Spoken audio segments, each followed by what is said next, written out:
আচ্ছা, একটা প্রশ্ন। আপনি যদি জানতেন যে কালকে মারা যাবেন, তাহলে আপনি কি করতেন? আসলে প্রশ্নটা একবারে সহজ, কিন্তু উত্তরটা দেওয়া আসলে কঠিন।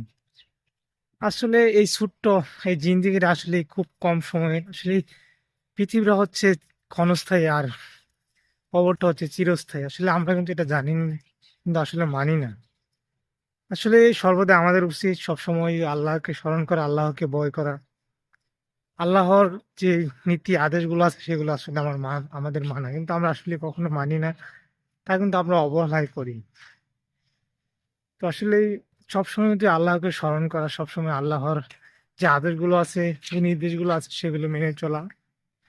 আসলে মাঝে মাঝে নিজেকে এত হতাশ লাগে যে আসলে যে সব কাজে কিনা এত ব্যর্থ হয়ে যায় বা এত সফল হই না কেন, আসলে নিজের কিছু গাফিলতি আছে, নিজের কিছু সমস্যা থাকে।